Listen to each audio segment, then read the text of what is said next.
नमस्कार। शिक्षा सेवा चयन आयोग ने असिस्टेंट प्रोफेसर की होने वाली भर्ती के लिए पाठ्यक्रम में कुछ परिवर्तन किए हैं। यह परिवर्तन हिंदी में क्या हुआ है, हम लोग इस पर चर्चा करने जा रहे हैं। हिंदी का पाठ्यक्रम जो पहले था, अब उसमें जो परिवर्तन हुआ वो बहुत ज़्यादा नहीं है। पहले भी 10 यूनिट्स थी, अब भी 10 यूनिट्स हैं। आइए हम लोग जान लेते हैं पहले कि 10 यूनिट्स कौन कौन सी हैं, तब फिर बात करते हैं कि उसमें परिवर्तन क्या क्या हुआ है। पहली यूनिट्स है हिंदी भाषा का इतिहास, दूसरा है नागरी लिपि का इतिहास और उसका विकास, तीसरा है हिंदी विस्तारीकरण के वैयक्तिक एवं संस्थागत प्रयास, चौथा है हिंदी साहित्य का इतिहास, पांचवा है हिंदी साहित्य की गद्य विधाएँ, छठा है साहित्य शास्त्र और आलोचना, सातवां हिंदी आलोचना के पारिभाषिक शब्द और कतिपय अवधारणाएं, आठवां प्रमुख रचनाकार और रचनाएं जिसमें से हिंदी काव्य है उसमें जो प्रमुख कवि हैं और उनकी रचनाएं हैं, नौवां है कथा साहित्य जिसमें उपन्यास है लगभग 12 उपन्यास, कहानी, हिंदी नाटक, 10वां तथा अंतिम शीर्षक है कथेतर गद्य विधाएँ जिसमें हिंदी निबंध, आलोचना, आत्मकथा, जीवनी, संस्मरण, यात्रा साहित्य, रेखाचित्र, रिपोर्टाज, डायरी, साक्षात्कार, पत्र साहित्य। ये 10 यूनिट्स कुल मिलाकर के हमारे सिलेबस में सम्मिलित हैं, जो पहले भी था अब भी हैं। परिवर्तन कहाँ हुआ है? इन शीर्षकों के अंतर्गत थोड़े बहुत परिवर्तन किए गए हैं, मैं उसको यहाँ पर बता रहा हूँ। जैसे पहला शीर्षक है हिंदी भाषा का इतिहास। इसमें बहुत ज़्यादा परिवर्तन नहीं हुआ है, केवल एक परिवर्तन दिखता है कि इसमें संविधान सभा में हिंदी को लेकर किए गए विमर्श, इसको सम्मिलित कर दिया गया है। संविधान सभा में हिंदी के विकास के संदर्भ में जो भी चर्चा हुआ था, विमर्श हुआ था, उसको और पढ़ना है। दूसरी यूनिट में कोई परिवर्तन नहीं, तीसरी यूनिट में कोई परिवर्तन नहीं किया गया है, लेकिन एक शीर्षक था हिंदी के जन माध्यम, उसको थोड़ा सा विस्तार कर दिया गया है। जैसे हिंदी के जन माध्यम में इलेक्ट्रॉनिक माध्यम, यूट्यूब, फेसबुक एवं अन्य भाषा साहित्य से संबंधित चैनल, ये हम लोग पहले भी पढ़ते थे, कोई बड़ा परिवर्तन नहीं है। हिंदी साहित्य का इतिहास, कोई विशेष परिवर्तन नहीं। अमीर खुसरो की कविता अलग से जो लिखी गई थी वह नहीं है। फिर भक्ति काल के अंतर्गत सब कुछ वैसे का वैसे है, थोड़ा सा जोड़ा गया है राम भक्ति काव्य परंपरा और कृष्ण भक्ति काव्य परंपरा। अगर ये नहीं जोड़ा जाता हम लोग तब भी पढ़ते थे, हमें तो पता भी नहीं था कि यह नहीं है, लेकिन यह अलग से जोड़ा गया है। रीतिकाल जैसे का तैसा है।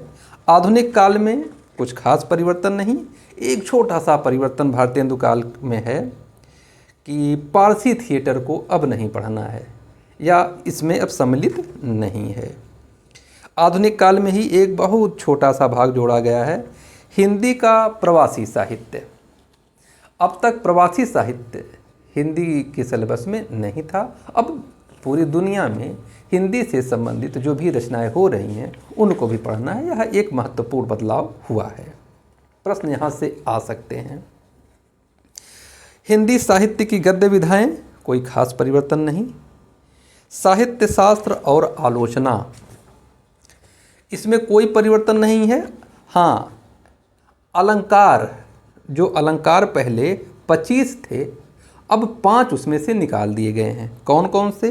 तदगुण, अतदगुण, मीलित, उन्मीलित और अपनहुति। ये 5 अलंकार जो पहले सम्मिलित थे अब नहीं हैं, बाकी 20 अलंकार पढ़ने हैं। हिंदी आलोचना के पारिभाषिक शब्द और कतिपय अवधारणाएँ, इसमें देखिए ये सब कहने के लिए है। जब आप कोई चीज़ किताब उठाएंगे तो सब पढ़ेंगे, जानना सब चाहिए, किसी न किसी रूप में कहीं न कहीं सब जानेंगे तभी प्रश्नों को कर पाएंगे। लेकिन क्योंकि सिलेबस की बात हो रही है पाठ्यक्रम की, तो इसमें फैंटेसी, लेजेंडरी कथा आपकी बार नहीं है। फिर प्रतिभा, व्युत्पन्न, अभ्यास, अनुभूति, अप्रस्तुत योजना, ये 2 चीज़ नहीं दिख रही है, लेकिन इस चक्कर में नहीं पढ़ना है। हाँ, जो महत्वपूर्ण बदलाव हुआ है कि नहीं है हिंदी आलोचना के पारिभाषिक शब्द और कतिपय अवधारणाएँ में, वो है कि अब विडंबना, अजनबीपन, विसंगति, अंतर्विरोध, संतरास, विरोधाभास, विपथन, इसको नहीं पढ़ना है। यह अलग से परिभाषा को नहीं जानना है। फिर भी बिना जाने काम कहाँ चलता है। ठीक है। प्रमुख रचनाकार और रचनाएं पूरा वैसे के वैसे पढ़ना है।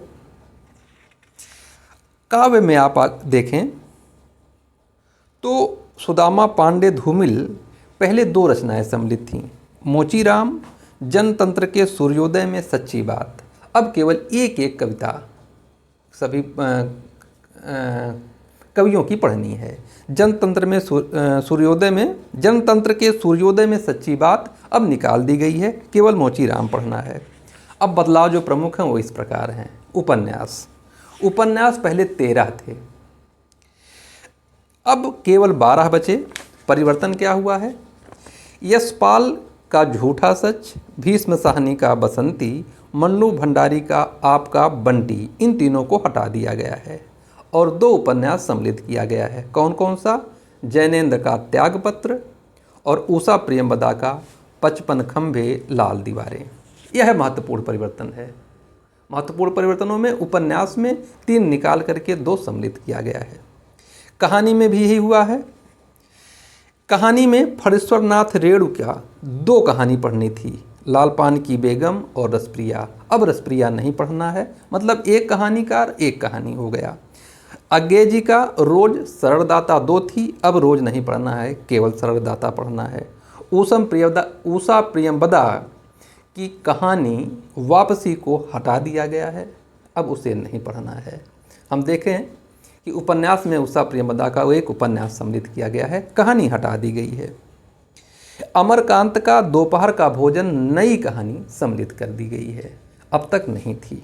ठीक है, तो कुल मिलाकर के कहानी में केवल अमरकांत का दोपहर का भोजन सम्मिलित किया गया, उषा प्रियंवदा की वापसी हटा दी गई और एक एक कहानी अज्ञे की और फणीश्वर नाथ रेणु की हटाई गई है।